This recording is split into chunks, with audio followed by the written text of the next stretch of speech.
In this video, we're going to talk about how Blood on the Leaves has been doing on Amazon Prime over the last year. So if you don't remember, a year ago, we posted a video and article on our website about how to get a movie onto Amazon Prime, because anybody can do it. It takes a little bit of technical skill, and it takes a little bit of money because you have to pay for closed captions. But besides that, anybody can do it, and it's super affordable. It is not necessarily the best first step in your distribution platform, but this is a great place for your film to live after your distribution is finished and you're kind of to the point where you're ready to market it a little bit, but not really push it too hard, and just let it sit there and collect residual royalties. On Amazon, let's just assume you already got it on there. How have we done over the last year? I put together this little spreadsheet here to show, because Amazon only shows us the last 12 weeks, which it's a little weird because the last couple days here are always really low. Like, it looks like it's really low, but actually, if you look at this is from a couple weeks ago. This says August 28th would be our peak.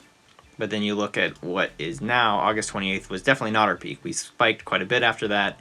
So like right here, the last 3 or 4 dots are usually pretty off. So it's interesting because we'll see if this continues to rise the way it has. Because if you look at our year to date here, we in August had a huge explosion of viewership. And I'm interested to see if anybody else, and especially if any of you have put your videos on Amazon, has this happened to you? Is it something that Amazon did with Amazon Video Direct, that they started pushing the stuff out more? Or is it just something that happened with our movie because maybe we had a few actors that had smaller roles in the film go on to do much bigger films, so perhaps we got related in the comments or in the related videos once those films came out on Amazon Prime. Who knows? Whatever happened, which is the kind of the most frustrating part about Amazon Prime, is that great option, definitely need to use it, but you don't get a lot of data as to where those views are coming from.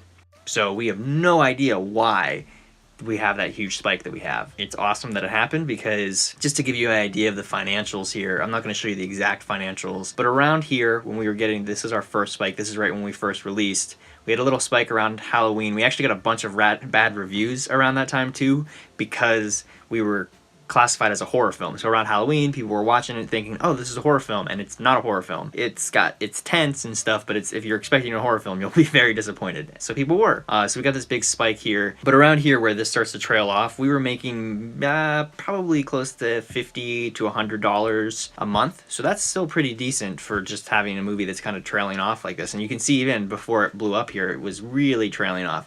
And then these areas, in August alone, we made over $2,000. We're on track to make even more in September, because again, these last kind of few days here that this is showing is probably not entirely accurate. So this is what this looks like. This is over this is minutes streamed, so that you get paid per minute stream, by the way. But so 2 million, so that's probably about $1,000, $1,200 over the last 12 weeks or something, maybe more than that, I guess. Oh, we've had people purchase it too. When you get more people streaming, it tends to boost the amount of people purchasing and renting as well. But on Amazon here, with you can go through, you can see we don't do any free with ads. Eventually we might do that, but right now we're still making money from Prime, so we might as well keep it this way. Just with Prime, that's where we're at. And this is unique streams here instead of, so this is the total amount of people in the last 12 weeks. Let's see the last 7 days. The last 7 days, 1,000 people have streamed our movie. Purchases, we've had no purchases in the last 12 days. We have 4. You know, we don't get a lot of purchases, honestly. Rentals, here we go. We have 3, so we have 4 total, which, like, we don't get a lot of those, but you make like a much higher amount of money per thing. And the subscription would be if we had a series, which is something we've been looking into. If you have a series, you can charge for a subscription, kind of like HBO and Showtime does. So that could be potentially really beneficial. So I'm going to keep this video relatively short. You can check this stuff out. Check out our video, or our other video about how to get your movie on Amazon Prime. And if you have any questions, go ahead and ask down in the comments below. We'll try to get to as many as we possibly can. Sorry for not posting a lot lately. We've been working on our next film, and we really haven't had a lot to update you with yet. So we will eventually. It's pretty awesome that Amazon Prime has come through for us the way that it has. So let us know if you have had any experience and you know if that spike has been for everybody or it was just something that happened for us. And also if you have any questions. Thank you for watching. Hope this was helpful. See you in the next video.